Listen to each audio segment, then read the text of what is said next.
Just some eyes in Pineland. Sorry that took a second here. Let's see if we get this going. I forgot to share it. Usually I know to share it first, but I screwed that up. So if there was a little pause at the beginning, I apologize for that. Tom Kaczynski here. Welcome. Hope you're having a good day. The Lord's blessing be upon you. Today's day is April 1st, 2022, and I'm not going to try to fool you with any April Fool's Day jokes. Lord knows I hate that stupidity, but we'll get by that. I want to thank everyone who supports the program. As always, the Venmo CVC PRV, PO Box 343, Eagle Lake, Maine 04739. And check out the books on Amazon, Audible, and Super Chats are enabled. So thank you for your support. So today, I went back and forth about doing a show this morning, and it's about 7 a.m., and I decided to do one. I'm in a lousy mood. I just no way to put it. I woke up feeling anxious about the days ahead, and sometimes you ever wake up that way? You're just looking at the world, and I do as much in commentary as anyone you'll ever find on the internet. I mean, I don't know how many hours of content I have. I mean, people make a best of Tom lists and whatever, but I mean, I'm pretty down today. There's no way to put it otherwise. I look at where the world's going and I hate it. And there's not really anything good to say. And maybe that's because I was writing today.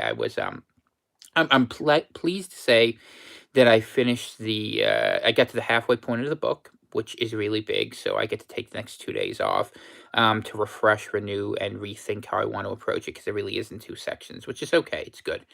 We're up at about 20,000 words. So that's pretty good where we want to be right about now. I'm not writing super long books, but I was writing about transhumanism, and I was writing about. I spent quite a bit of time talking about using the COVID lockdowns as an example of the sort of strategies that will be used and employed against us in the days ahead. And it just reminded me of all the miserable things we've been experiencing. Snowy in 35 in Kentucky. It sounds like it's colder there than here for once. Lord knows we have enough snow, although some of it's melting. It's making a mud season mess, but I hope all's well down there in the bluegrass state. Wouldn't mind being down in a little bit warmer weather today. Um, but what I was thinking as I was writing, good morning, EM, good morning to everyone. What I was thinking, and I was writing about transhumanism, and I was thinking about, at the end of the chapter, I was thinking about my own walk, and some of you know my backstory a little well. Back in 2007, 2008, I worked for Ron Paul. I was the state coordinator for Pennsylvania for a little while. Got some fun stories from that, and we tried to do the liberty thing. We thought it was the Constitution, and we thought it was the structure. And I did the demography thing with the alt right, the dissident right, and there's truth in this. I mean, there's certainly truth that liberty has value when it's not licensed, and that demographies that are more homogeneous don't have problems that heterogeneous ones have. But it's like we've been talking about problems without getting to the root of the problem, and the root of the problem is that people are bad. The ancient Greeks used to talk about this, right? They had the idea, and so is the Book of Daniel. Actually, it's interesting that both strands of Western civilization, both the sort of Greek logical Neoplatonic one and the what you say, the religious sort of Hebraic Messianic Christian tradition, have this same argument that man once used to be in a higher state, and yet we've fallen. We've become more attached to the world, and as time's gone by, and really we've come out of Babylon, it really crystallized. And I'm covering a little bit here. This is a different sort of book. This book's designed to help people get out, but I mean, sort of as a opus of philosophical thinking, come out of Babylon's a little bit better, because if you think of it as part of the set, in God We Must basically says why man has a fallen nature, using biblical wisdom to heavily substantiate something that we experience and I demonstrate in day to day life, sort of as my own sort of like Dante hellish trip, where, there's not Beatrice there to help us. Um, and when you look at it, the second part of it, the question of how we worship systems and how we've become to the point where we have faith that technology will save us and tools will save us.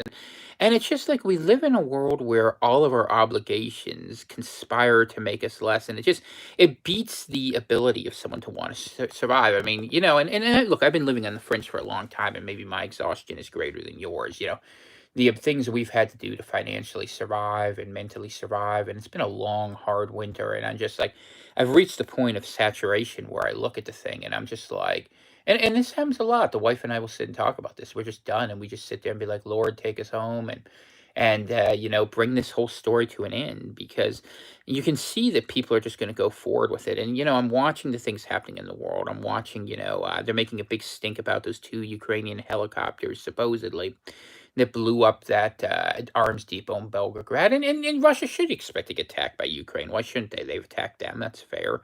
They'll probably react bigger, and this might expand. But we're seeing this contour. They talk about a fair world order with multipolarity and these other global things. And look, I'm not here to defend the West and the New World Order, but it strikes me that it's pretty neatly getting into those lines where you can see U.S. and Canada, maybe Mexico in that on one side, and you can see the European Union, Finland and Sweden joining up with them. And now you have this Eurasian Union that is going to have Belarus and probably a big chunk of the Ukraine and Kazakhstan and Central Asia. And then China will probably have Mongolia and eventually Taiwan. And you can see the lines forming of a world. But the world is like, people are fighting over control of assets. People are fighting over control of resources. People are fighting over who's going to be the top of an order that just frankly sucks.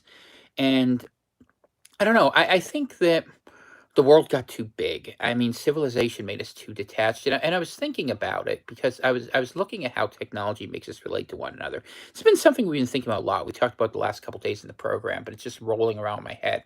And that because of social media, we have these connections that are only superficial, and yet we still have these economic triggers being used against us, food and fuel and all that. And I've never really been a socialist, but I tell you what, I start to listen and think maybe these UBI people got something going, because you know what? I mean, it's all kind of fake anyways. The people at the top get to make money from scratch, and the rest of us kind of struggle and suffer, and living under the constant pressure and anxiety of trying to be honest, and trying to live in that poverty. I mean, we live in faith. We trust the Lord will protect us, but it's exhausting, and because we're still stuck in the world, and it's hard to get out of the world. It's really hard to get out of the world, and the world's constantly encroaching upon you. And I mean, that's why for me it's Pineland or bust. And I was saying this in the book, because what I was telling people was that within 5 years, maybe sooner, you're going to be in a position where, if you're not an augmented human, if this doesn't all fall apart, and I actually pray that it does for what it's worth, because I think that's the less bad scenario, but you're going to have to be, technologically implemented, and you're going to be augmented, upgraded, and say, oh, well, it'll make you happy and it'll make you healthy, and you may need it to survive. Who knows what plagues will release on us? Um, but you won't be human anymore. And Lord knows, I have days where I sit here and I'm like, why the hell would you even defend humanity? You sit there and thinking, and I mean, really, this is the argument evil makes. If you really want to get down to like the angelology, version of what evil is, it's this idea that man was a mistake and Satan was trying to prove that to God, and every corruption of us has come from that level, that we are not good at being grateful. We are not good at being appreciative. And why not? Because this world has every inducement set against us to feel that way.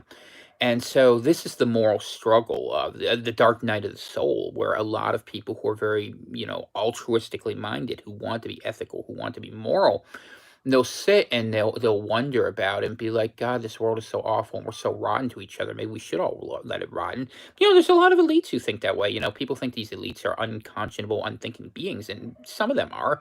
I mean, I'm sure there's some Nephilim rolling around and some demonic hordes, but there's a lot of other people who are actually quite ethical in their orientation, who look at this and say, you know what, there's nothing worth saving. And all they can do is save themselves and hope that they can avoid the consequences of a world that they think is fundamentally evil. And the world is evil. And the world is evil because our nature tends to evil. And that we are really bad at fighting our nature. We will sacrifice our nature for pragmatism at every opportunity. And that sort of expediency is why we have wars and why we have conflicts, and why we exist in bad faith.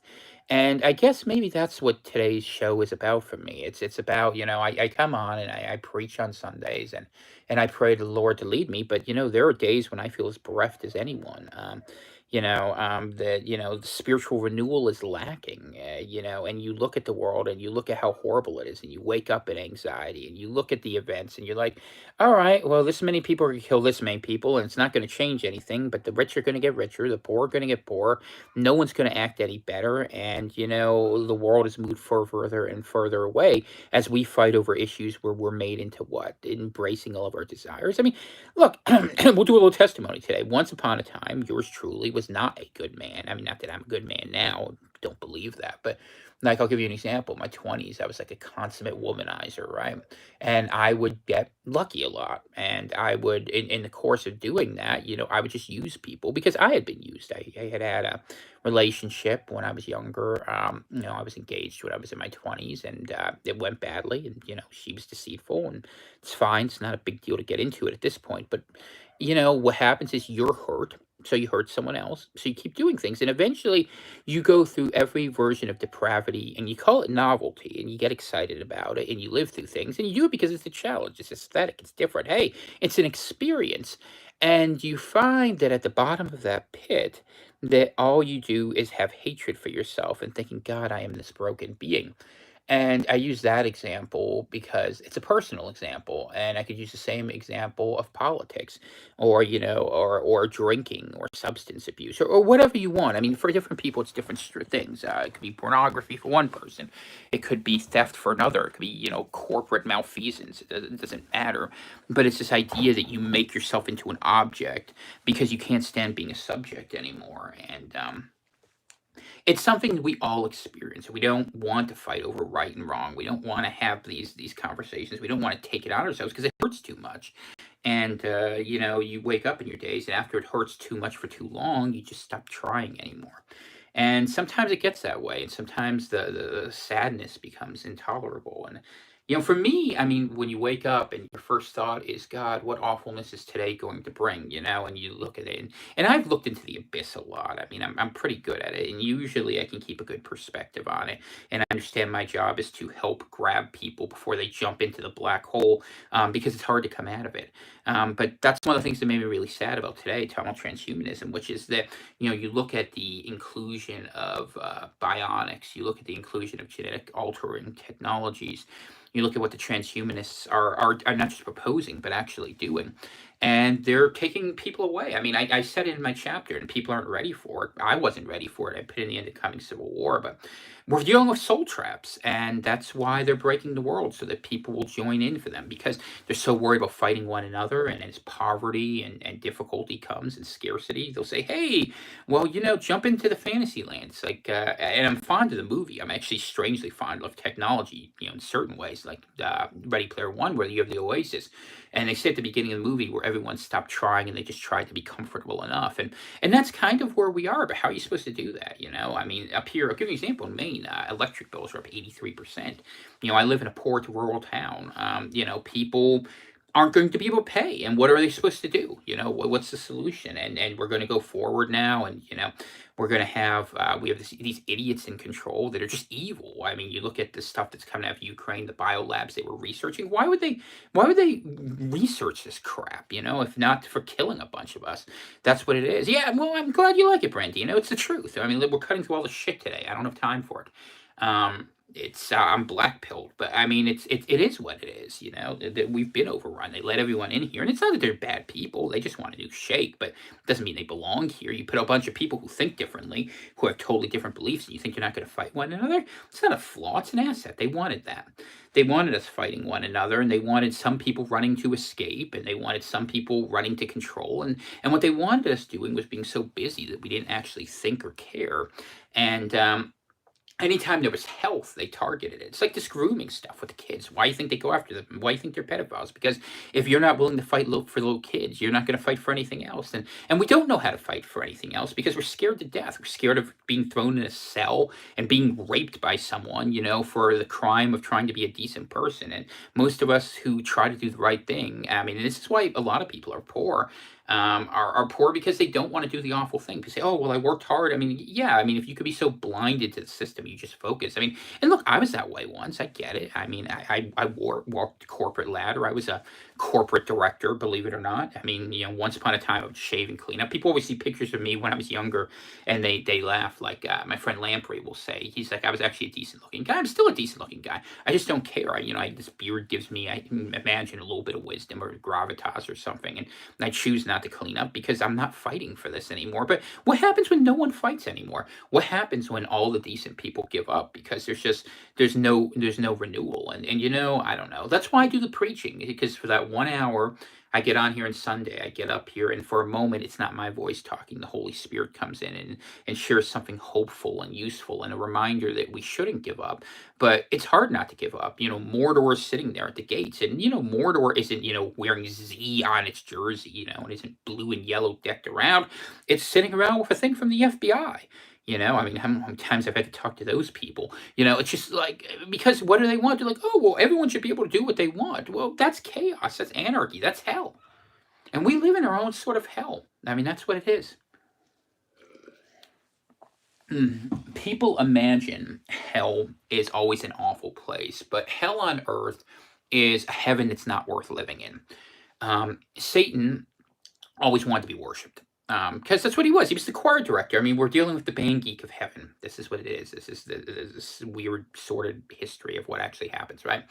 And certainly a super intelligence, no doubt about it. And that's why you see AI being pushed around everywhere. So you can see things like, I was listening, they had this old guy on Steve Quayle with Doug Hagman. He was talking about something called the Lucifer Project. And if you believe this story, I don't know if I believe it or not, but it's interesting. He was talking about how going back to the 80s, companies like AT&T and Xerox, and these were heavy IBMs that were being well-funded by the defense establishment.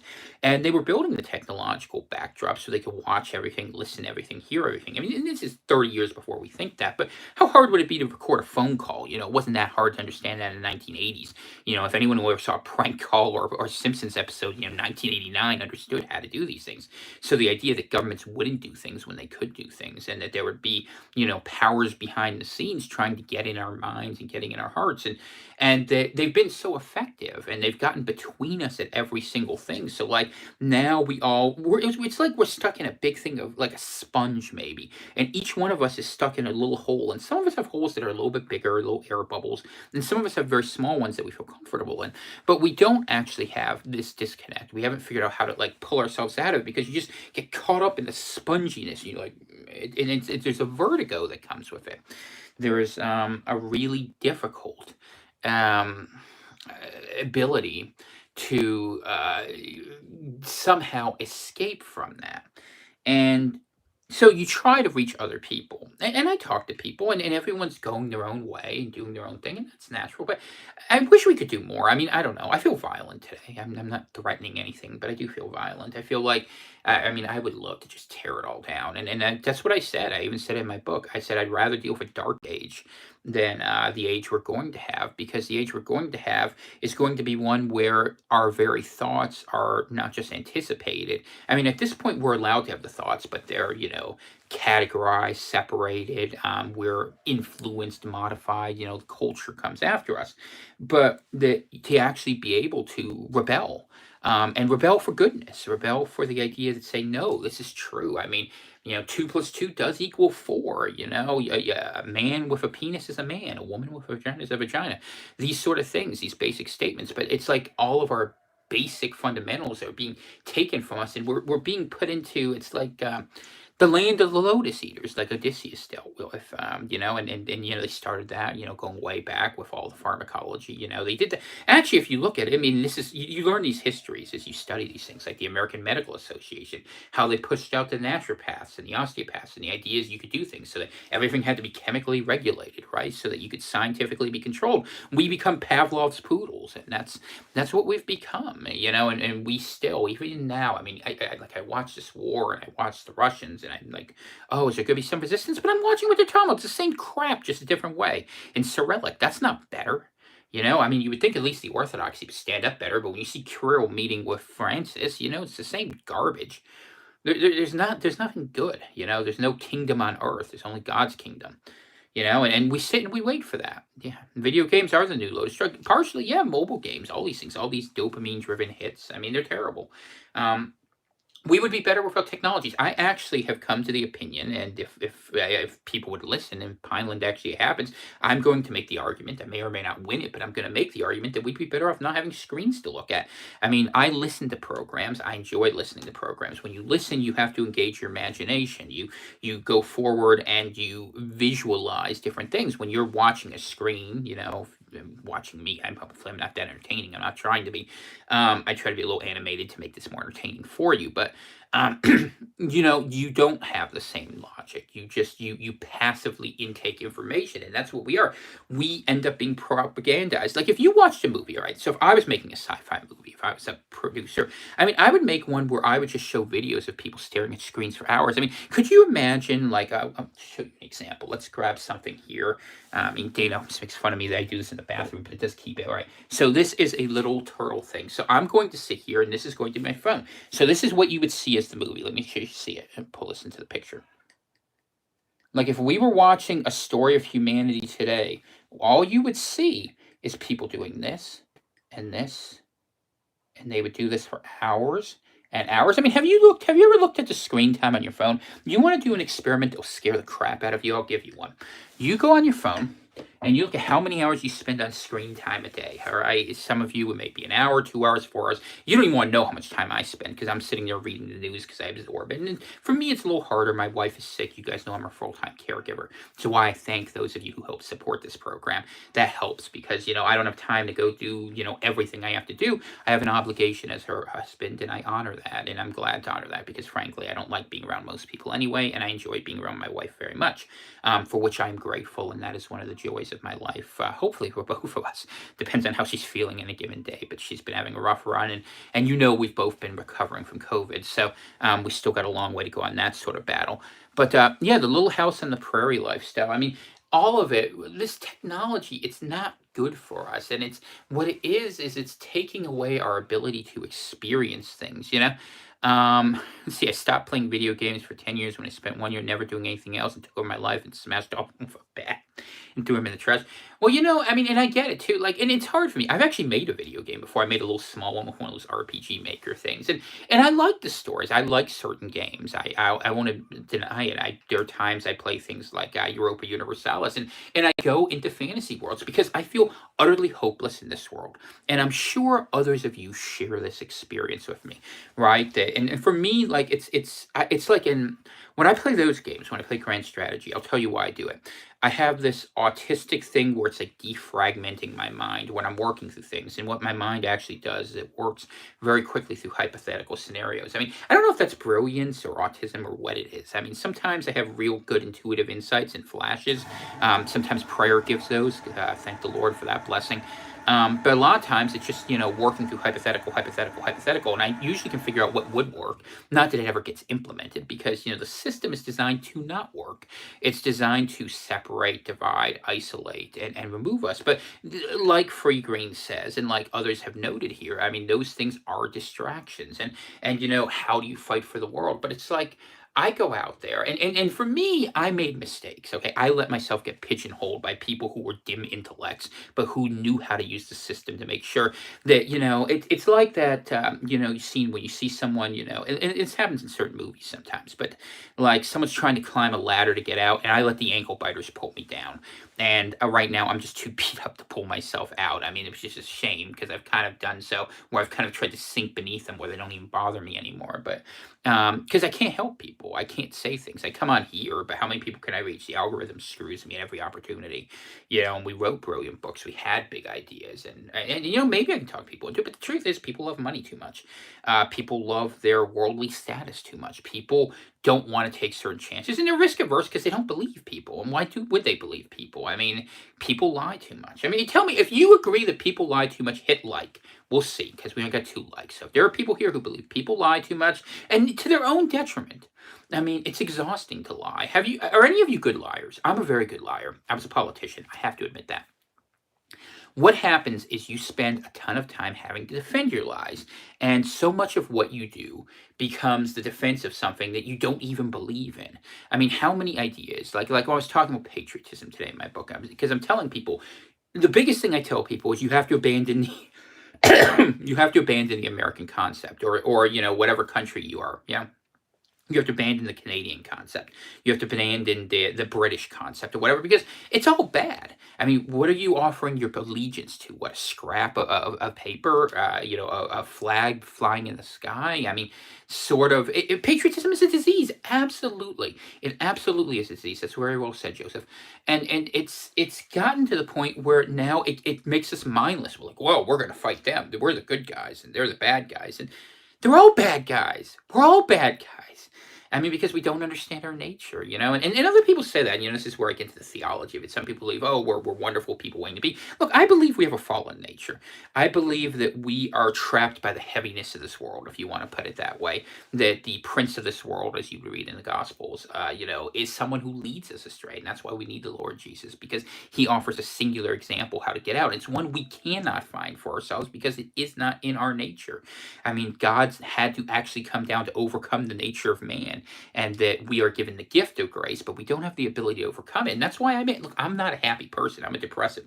And maybe it's because I came out of a Catholic tradition. I mean, I think that way. Self-flagellation is about as close as I can get sometimes to feeling piety. And maybe because I've never had a chance to escape. I've never known how to sit in joy. I've never known how to sit in comfort because I watched the world collapsing around me. And even if I could be happy for myself, I mean, even when I was younger, I was a younger man, I actually thought of a monastic lifestyle. It was because I wanted to be apart from the world because I hate watching the world. And yet God says, go out there and do the work to whom much is given. And so we are given this burden. And that's the story of it, right? The burden began at the beginning because we made a choice not to follow his rules. So now we have to try to save one another, I guess, if we can, from the things that are coming out that are against us. But I mean, and when I focus on that, I can feel better for a moment. And sometimes I can go and preach, and some people go out there and they do great work and they just focus on that. But I can't ignore the world. I wish I could. I wish I was stupid when I was a kid. And if any of you had this experience, please share. Because, today's we're just doing one of those blunt, honest episodes that I every now and then have to do. It's just the way it is. Like I used to imagine if I was 20, if my IQ is 158, okay? Not that it matters, but I always imagined that if I don't want to be an idiot, but if I was like 115 or something, something lukewarm, sorry, it would have been easier because I wouldn't have to know things. I wouldn't be able to see through all the bullshit. And because of that, I wouldn't have to feel bad. I wouldn't have to worry about things. I wouldn't have to be able to say, that horrible thing's coming next. And it's a Cassandra complex. You get to the point where you can see the thing coming. You can see the problems. I can see the famine. I can see the dollar collapse. And we can argue over when it's going to happen, what's going to do. But it's coming. And how do you sit there and that you're in a constant decline and you're supposed to be okay with it? Escape it? Yeah. Of course, we make it an exciting journey. We make it an adventure. We try to do things. Every now and then go out there and get kicked in the teeth in public, get told about what a horrible being I am for trying to actually be in front of this game because, oh, God forbid, everyone to do what they want to do, including mess with little children.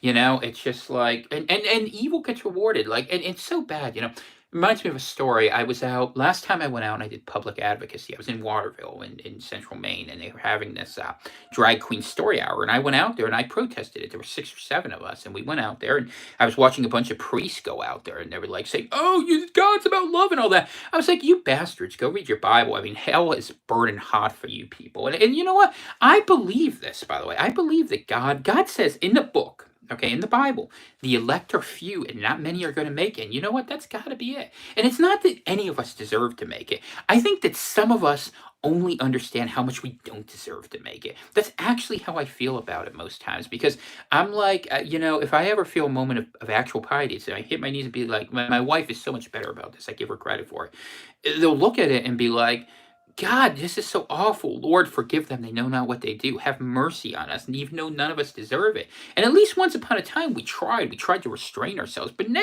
we just enjoy it. We're profligate. We have a good time, It's what we do. And I do too. I'm no better because it's the only way I can make the pain go away. I mean, that's one of the things that's hard about sin and evil. That, when you indulge it, you often feel like you don't have the pressure of complying. You're a failure, but so is everyone else, so you're not alone. And you aren't being held to a standard. And the things go away. And I'll even put it this way. Sometimes the voices get quiet. Because I hear voices sometimes. I just call me a schizo. I don't care.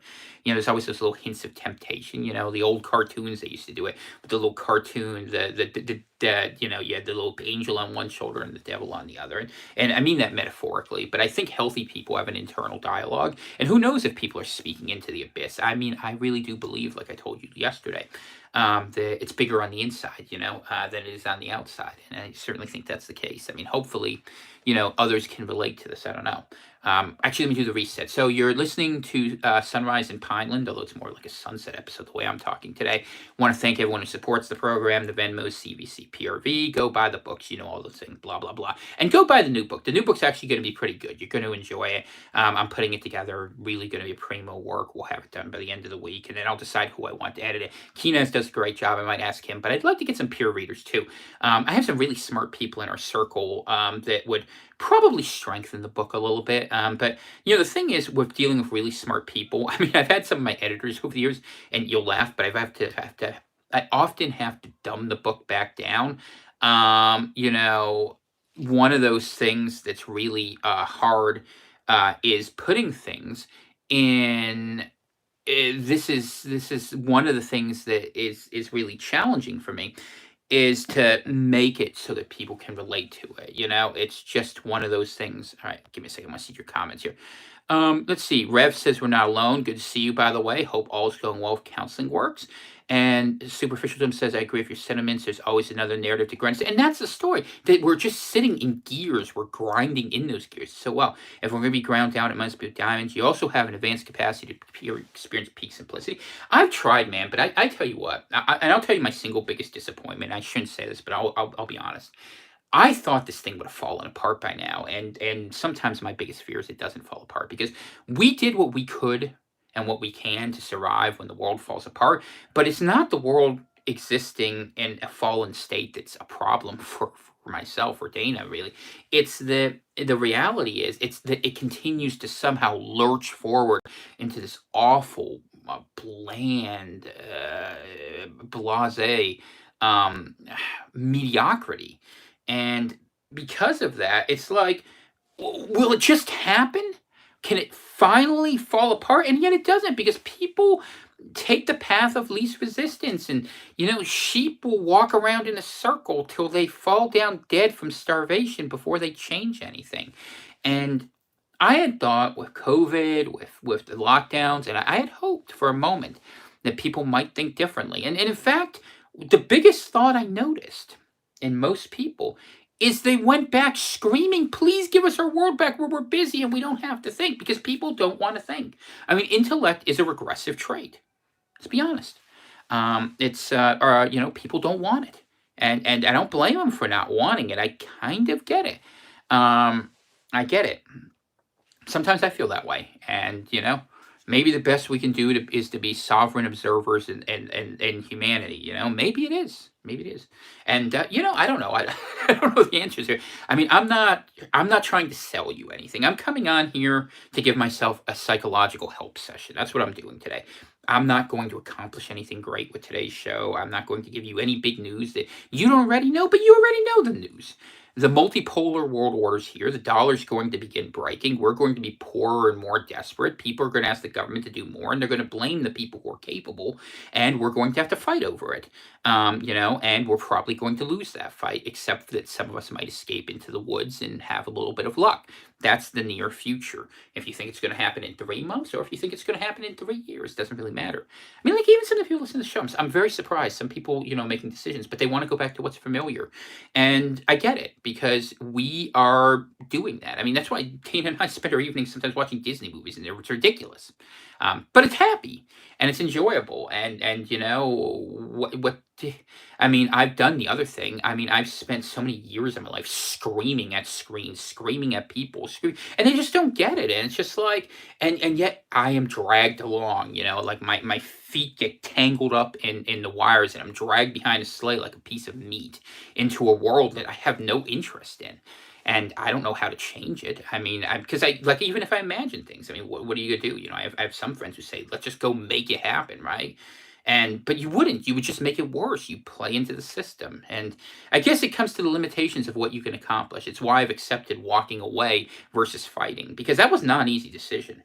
And there are days, I mean, if they come back and they try to put this agenda bad enough, because they're hinting at it, they're hinting at it, that the jabs are going to come back with something worse. And if this time they're going to bring it to an absolute fight and lockdowns, that's fine. That's fine. I've accepted that. If that's where it's going to go, we'll deal with that. If I can't figure a way out between now and then, I'm going to deal with that. And it's only, I mean, in my life, I probably would have been a more radical person if I wasn't married. Um, but I have to honor and protect my wife, and she probably makes me a better man and keeps me out of a lot of trouble because I don't like where it's going. I don't want to accept it, and people would listen to me because I'm not a guileful person. I lie a little bit. We all do. Protect my vanity, sure.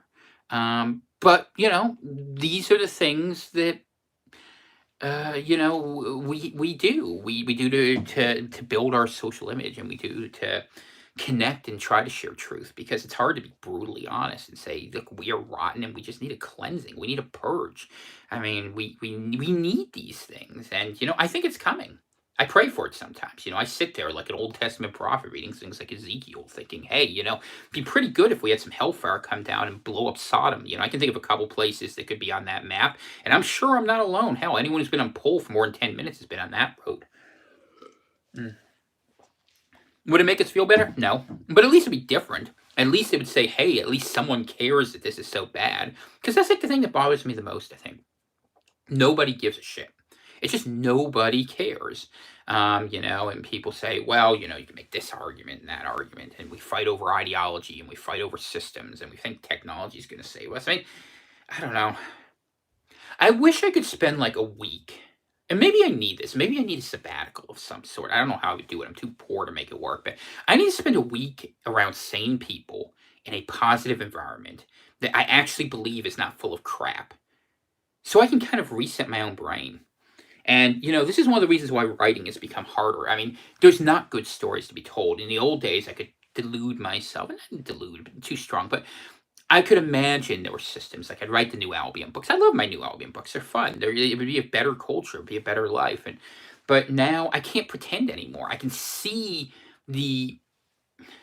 I don't even know what you call it on the horizon. It's not even a sunset. It's like this long, sloping, unending, just decline. It's like looking and seeing the full length of the ball that Sisyphus is pushing up the hill. Killing babies 7 to 14 days after birth, identifying as a dolphin, normalizing pedophilia. What the hell is wrong with people? People are broken, my friend. People are broken. And we're broken too. The only difference is we have chosen to stay along the side of the road. I think that's where most of us are. I mean, some people are fighting. Give free green credit. Some people can compartmentalize better. I used to. I'm losing my ability to do that. Land or retreat. I mean, I don't know. Maybe this will be my solution. If I don't figure out financially how to make this work, maybe I'll just say we're going to build the biggest squatter colony in the history of ever and let them come and get it. Maybe that's the solution. I think that's a good solution.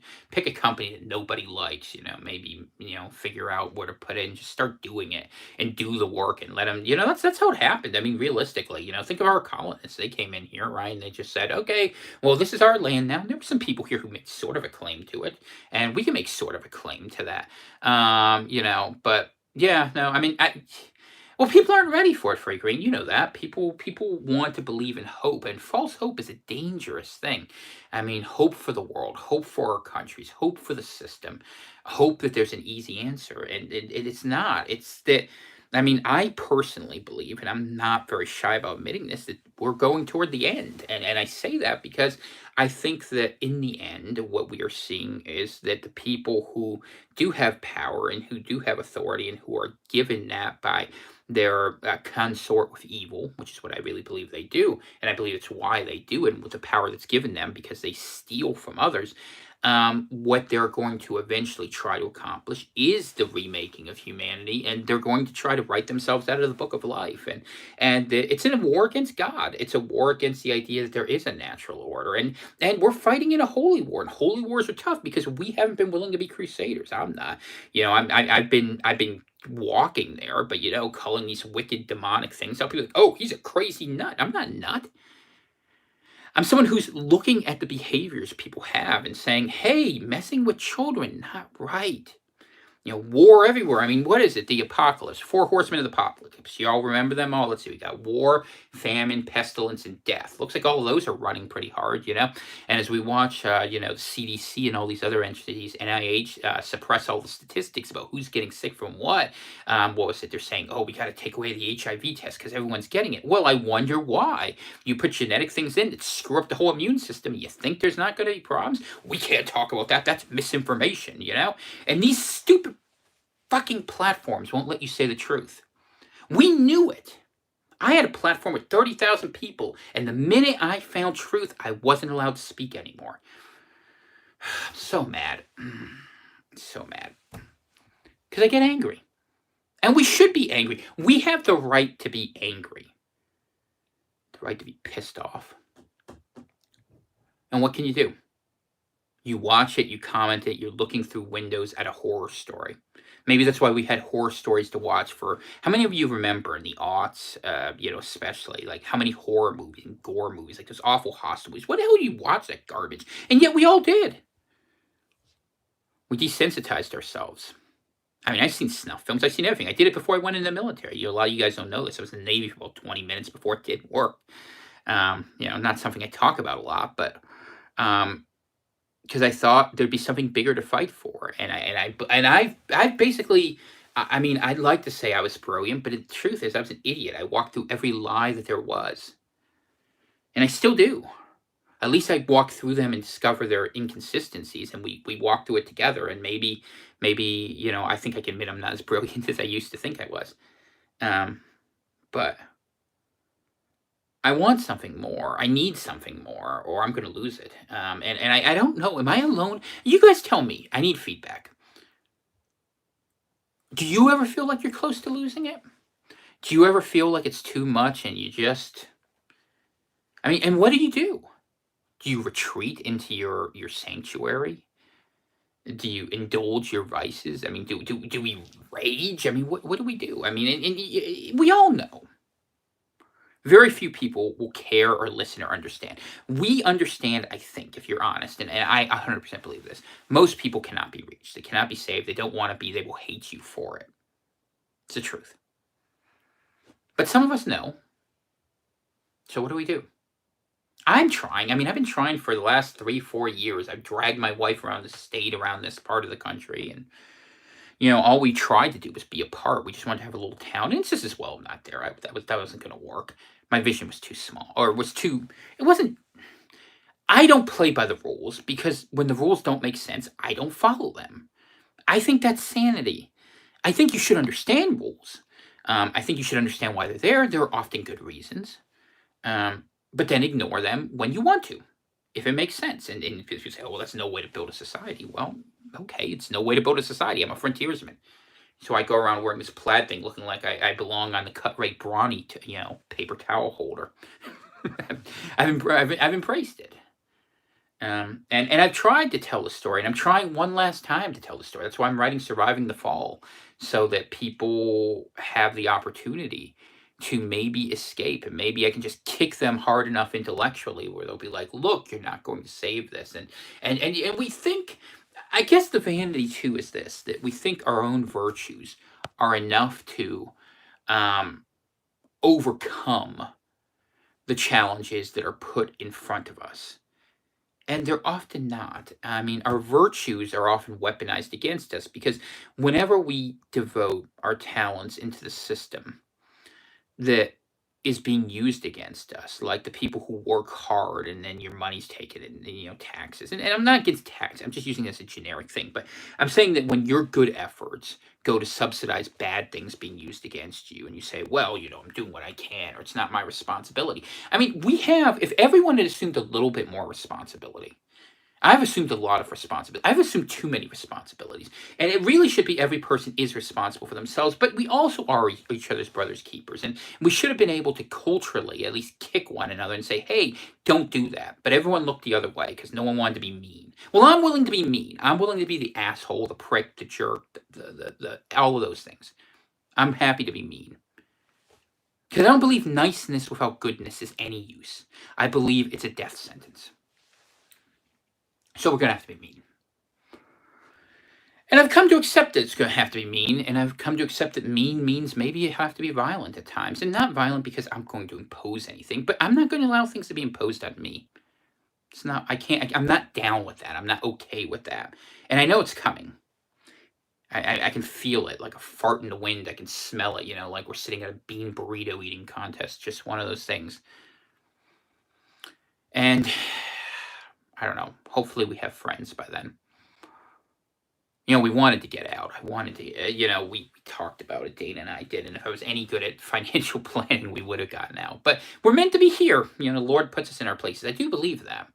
And it's a good place. I like where I live. Don't misunderstand me. I like living in northern Maine. I like the people here. Day to day, our life is not so challenging, except for the fact that, I am not great at playing the game anymore because I just don't care and I can't pretend I care. I would rather, I just rebel by whatever means necessary. And that's why I'll write books, and I'll keep writing books. I mean, we'll do that, and maybe I'll write fiction. You guys have been trying to get me to write fiction for a long time. The reason I don't is because some of the things that I imagine would make a great fiction book are things I want to do. I don't want to live a fiction. I want to actually have the experience of it now, and get us out. But I mean, I was reading these articles. I was reading one about food scarcity. It was talking about worldwide, and that what's going to happen is the global South, with all these multipolar arrangements and food not traveling. I mean, even taking care of countries that are sort of easy, Japan and South Korea, is going to be difficult. But it's how so much of their food from places like Russia, U.S., Canada, and it's not going to go down there. And so you're going to see mass movements of people again, and our borders are completely open civ. And I'm not blaming people for searching food, but they're going to be coming into violence. All these people are going to be mixing around, and we see an ever bigger crisis always being constantly churned up, where we don't get to have the stability we need. We don't get to have that firm ground, a place where we belong. We are homeless. We are all cosmopolitans in this global world. And it's not that they're bad people, but people need ground to stand on. They need terra firma. They need a bedrock. Christ is the bedrock in the mind, of course. But we need bedrock for a place that's home. And we've all been homeless for a very long time. If you ever need proof of that, don't pay your taxes on your house and see how long you get to keep it. We don't have anything that we don't have a place of real safety. We have the promise of safety. We have the illusion, the delusion of safety that is, thrown at us, and that we give more and more over to that, to the point where we're accepting the idea of living an absolute fantasy, so that we don't have to deal with the consequences of the insanity we see all around us. And it's been there. The writing's been on the wall for a long time. The potholes, the indifference, the self mutilation. People say, "Oh, it's beautiful, it's aesthetic." It's people going nuts. Man, I get it. I'm going nuts too. I got the Grizzly Adams beard. This is my rebellion. It doesn't have to be a tattoo, or body piercings. Sometimes it's this. But I don't know. I mean, I guess I'll ask this question: what's left to fight for? Like in my own formulation, I fight for my wife to keep her safe and comfortable till the sickness takes her, because that's what it feels like in our lives. I fight for the Lord, because that's our mission and that's the only hope we have in a lot of ways. And I fight for the people who have been kind enough to support and follow me for these years, by sharing truth so that hopefully you can stay one step ahead of it. And a lot of the rest of the time is quiet and discomfort. I struggle to read sometimes, which is hard for me. I have an amazing book collection. I'm grateful, and sometimes I can sit down and read it, and I do, and I enjoy it. I have to listen to more things these days. It's hard for me to focus, especially during COVID. But even before that, I mean, to mentally still myself, to stop looking at what's happening in the world, and to stop referring to these other things, and stop thinking, "Hey, are we going to get nuked today? Will that be fun? Are we going to have the economy collapse? Is there going to be another huge lockdown?" I was like, "Oh, how much are the bills going to go up this way? How am I going to manage to get enough food to take care of that?" And God knows I don't want to lose another bird too. It's just like, and it's just like being present and being still and trying to find that. And I've been searching. I'm searching pretty hard. You can see me working through this, maybe in these last few shows. I mean, it's I guess because I'm part Russian, right? It's like Dostoevsky. I'm working through the dark night of the soul, and that happens sometimes. I'm not an astrology fan, but they say Scorpios do that a lot, and some of you know I have a November birthday, so trying to be okay, but I'm not okay, and I don't think I should be okay. I don't think any of us should be okay. I think we should be doing something more, and I don't know what the answer is because it's not politics. And it sure as hell isn't in money. Money's a game being made against us. And I'm pretty sure technology, if only is an introduction as a means to an end, it's not there either. Um, and for me, I've tried. Like I sometimes I live. Yeah, no, I well, that's what I do. I put. I believe me. I put as much energy as I can into my books. I do it. I can't. I cannot help but not stress. I'm a Type A personality. I do these things. I've tried. I mean, this is probably as calm as I've ever been in my life. At this point, I can't because I can't stop caring. I'm a friggin' bleeding heart. It's terrible. I used to be. I was a socialist when I was young. I'll admit it. Because it sounds good. It doesn't work, but it sounds good. And the idea you want to take care of people. I mean, that's Christ-like. You want to do that. That you can't, do it certain ways becomes obvious for reasons that people in their nature, you understand nature, right? But I don't know. But I could take a sabbatical. I mean, I don't know. That's I reach out because I know a lot of people rely on this program. For instance, I mean, it sounds weird, but I know a lot of you are pretty lonely, and I've had comments and can help and connect. And we should. I mean, truth is, when I do my best work, if I really step it up, I can reach a whole bunch of people if the system didn't screw me every step of the way. Because I've done it 3 or 4 times. I'm good enough. It's not that. And I'm certainly diligent enough that hard work doesn't intimidate me, especially when I can do it the right way. But, we are being silenced. And that's really the story, that it's the big idea that's going into the quiet. And that's what had me sad. That people are going to go forward and follow a lie because it's the only voice they're allowed to hear. And, the thing that's brilliant, there was a guy, I think his name was James Wilson, but I don't want to swear by that. And he wrote a book talking about the problem we have is we have too many choices. And that if you have 100 lies, you spend all your time trying to find them. You don't need to have the truth. And that's what the system is really good at. It gives you a lot of choices that are false, so that you feel like you have this is better than that, and there's not a choice that's good. And maybe, and this will be what I'll have to work through next week, because we'll see how much I broadcast. I don't know, because when I'm writing, I'm technically still on sabbatical, but I'm visiting you guys because I felt like it, so I get to do that. That's fun. As I write why people need to get out, as I write about the human geography and the location and the disconnect, I mean, I need to start taking my own advice. But I knowledgeably delved back in to things I don't like to look at, which is why writing has become somewhat painful for me, in sharing how bad it is. And I just spent 50 pages beating my own mind into saying all the horrible things that are going to happen, and I looked into the abyss again. And I know not to look into the abyss. Why do you have to open the box, or Pandora's box? So I looked, and it's uglier than ever. And it's hard to fight despair. And for me, fighting despair is always caught up in faith. But sometimes it's hard because faith is hard too. Not because I lack belief, but because the daily experience and the renewal. You go through dry spells. And I tell you what, if you ever want to have the experience of the demonic in your life, start preaching. Yeah, the devil takes an interest in you, believe you me. And I'm a good preacher. I mean, I really believe it. You judge for yourself. I mean, in fact, go listen for yourself. I do it. But I pay for it every time I do it. I pay for it for 2 damn days. And I don't mind. I'll keep paying the price. I mean, if Christ was willing to die for us, I mean, I'm willing to speak his truth. I mean, that's fine. I mean, that's the price. But, I mean, it's just hard. I look at myself. I'm an old man. I mean, my skin, my hair. I mean, I look at myself from 5 years ago. I don't know that person. And then I feel like a lot of people didn't grow up. They just kind of like, I don't know, floated. Maybe I'm being too cruel, because people have layers of protection, right? And I'm not good at that. I'm really not. I just like to cut through the crap and get to a real conversation. Actually, when we do some of the interviews, I'm going to be doing interviews in the days ahead. Maybe that'll help. Maybe I need to be looking outside for some answers too.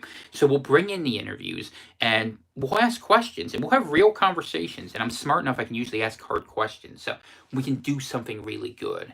And maybe we'll get something from it, The paradox of choice stop people from committing to anything. Yeah, I think that's true. Because we don't know. We have incomplete data, right? We can't make good decisions. And we don't have orientations. I mean, our parents didn't give us them. I mean, my parents sat me in front of a damn TV. Like, I don't understand that. My dad read the Bible, theoretically they were churchgoers, and they didn't even bother to teach it. Why'd they do that? They were busy trying to make material wealth and status. This world is just it's an etch a sketch that's waiting to be shaken into something else. That's what it is. It's an hourglass that's going down, and we're fighting for it to get that last little thing to rattle around. Like, it's a little rattle we never get over. Maybe that's why from a little age, it's we don't appreciate it, and we think, oh well, we're gonna make it last forever. God, I wouldn't want to. Tired. So tired. But then again, maybe a little bit of grace. I have been sick. And I've been, how many people who are busy fighting through COVID and writing a book at the same time that they're doing broadcasting and, maintaining a mini farm? I mean, it's a little bit too big to describe my little chicken flock, but I haven't quit yet. Feel like it sometimes. I felt like it this morning. And it's going to be a hard day. My heart feels empty. It's hurting a lot. And but I'll go and try to have a nice day with my wife. Try to appreciate that, Maybe even take a drive, risk spending the $4.25 on gas. That's a lot for us, we're poor. Have to think about that. And go find something beautiful to see. I mean, right now is not a good time because we're in that period in Maine where the snow is starting to melt, but no greenery's come in, so everything looks like, a construction zone of snow and like mess. But it will be beautiful again. I'm blessed to live near beautiful nature. The lake is always pretty, and there's trees, and evergreens are nice. I mean, one of the nice things about living far enough north is you get to the point where the conifers are there year round, and you don't have to worry about the deciduous ones going around. It's just like the little things you notice, and and I mean, there's 100 projects I could do around the house. I just don't want to. It seems futile, and it's like. And fighting yourself. I mean, that's it. And I've been trying, actually. A lot of people have been really depressed around me. And I've been trying so hard to lift everyone up, encourage them. And for me, my parents are dead. My extended family doesn't help that much. My wife relies on me. So if I fail, I am the backstop. I am the last choice in my life. If I don't succeed, everything falls off. So I don't have the luxury of a day off. I don't have a luxury where things go away. I never have, which is why I succeed, because I don't have a choice not to succeed.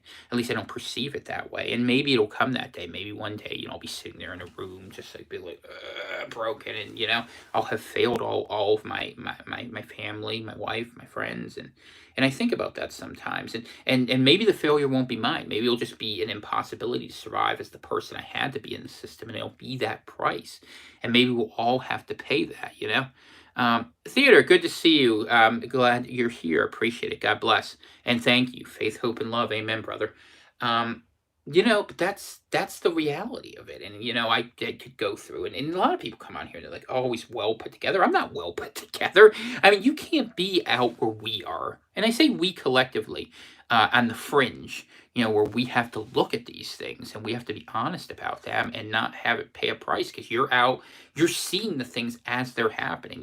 You're taking that first level where you're seeing the world that's coming into being, and maybe just trying to grab it and shape it. I look at it sometimes, and I look at it like a little trickle that I know is going to become a stream, and I'm like, if I just dam it here and move it there, and if I plant an idea here and not there. I mean, that's what I've tried to do with Pineland. I mean, Pineland's a funny idea. I think Pineland's a great idea. I think it's the best idea we've had yet. The fact that it's hard to implement doesn't mean that it's not the right idea. It is the right idea.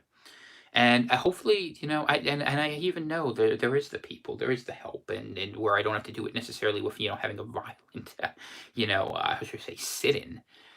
Because, people say, I mean, I've gotten to the point where contracts and law and money and all that are ceasing to mean things to me, because it's all becoming sort of detached. And it's going to, because I know money's fake. Like, this is the biggest thing, like, that drives me nuts, because I wrote about it all day yesterday.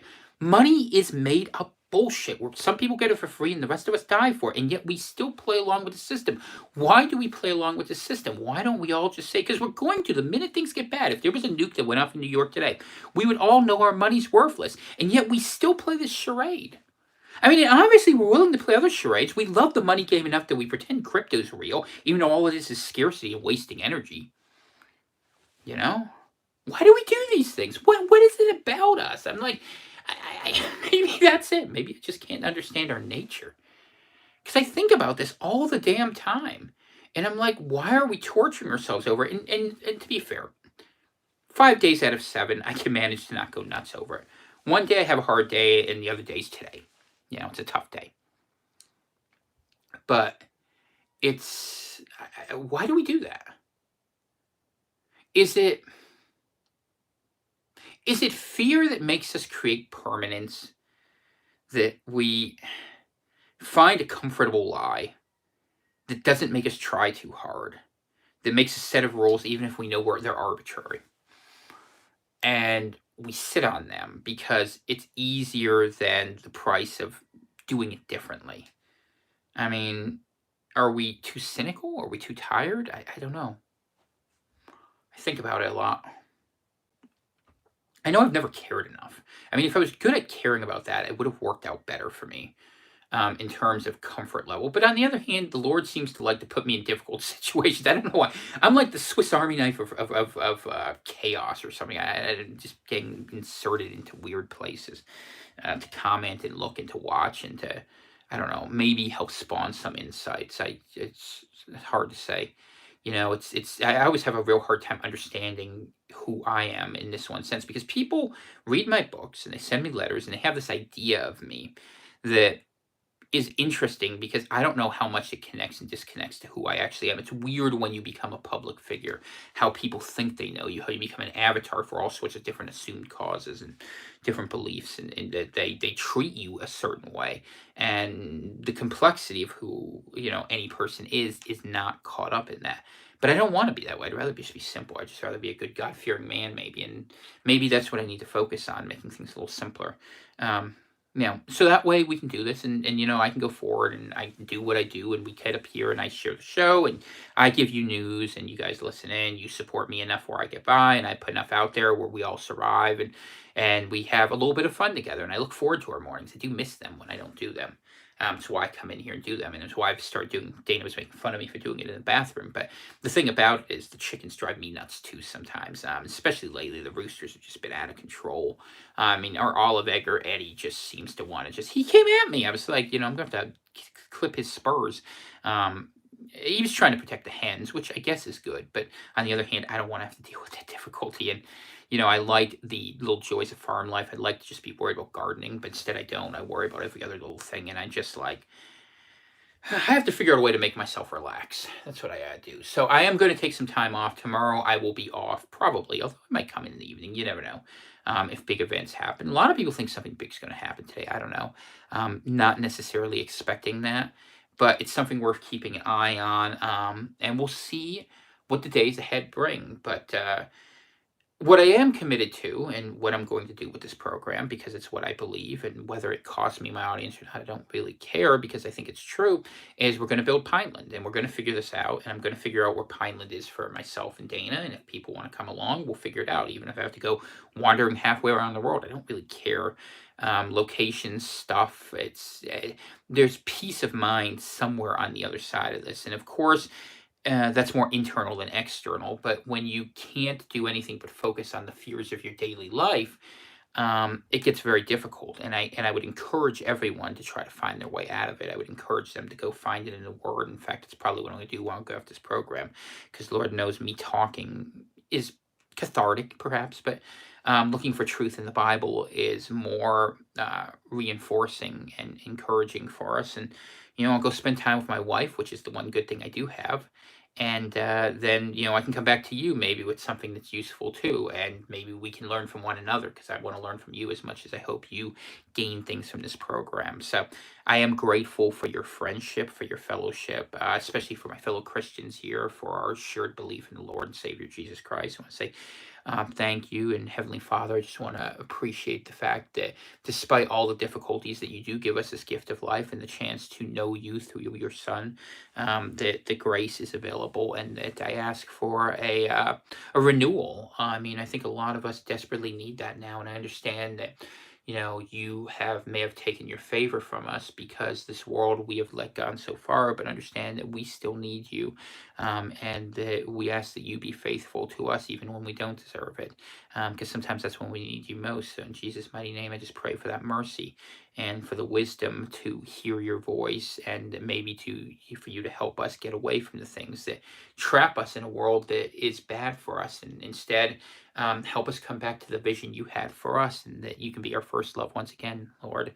I just pray that. So, in Jesus' mighty name. So, those are some thoughts I have in what was probably a very entertaining, slightly sad, long, but developed show. Um, just some programming notes. Next week, like I said, I'll be working on writing out why and how, really, if you want to think of it that way, it's sort of like a preface for how, from the individual perspective to the group perspective, how Pineland gets actuated. And, it's not complicated to understand. It's about investing into a future that has a life, rather than into a present or trying to sustain your position in it. And I'll try to collect and gather my thoughts, put them together in a really good way. Probably will have some programs, because I'm now in a really good cycle in terms of my productivity. I'm going to have to go upstairs and start taking my meds so that my lungs don't die off in this stupid COVID thing, and steroids make my head puffy, so I'll be going around like a head in a fishbowl, which will not be so useful. But I will be back on Sunday. We'll do a sermon. I hope you're there to appreciate it with me, and offer service to the Lord wherever you are. So that would be very, very good. And otherwise, just say thank you. Please like and subscribe for those who want to support the program. The Venmo, CVC, PRV, super chats as always. Go buy the books. What else was I supposed to say here? And prayers. That's the most important thing. Money's not going to mean that much longer, so I'm not super worried about it. But if fellowship and you have big ideas, and you know what, my email is newalbion@protonmail.com. Wouldn't mind hearing some of your stories, or if you want to come in the Telegram group, t.me/Atlantic Homeland. If you don't want to share with the group, just find me in there. It's not that hard. I post a lot, and send me a message, because it'd be good to hear from you, and kind of like your own story of overcoming. And if you want me to keep your story private, I can definitely do that. But sometimes, maybe I'll lean on my community a little bit. That's not such a bad thing, right? All right. God bless each and every one of you. Have a wonderful day. The Lord shine upon you, and have a good one. Pinelander out.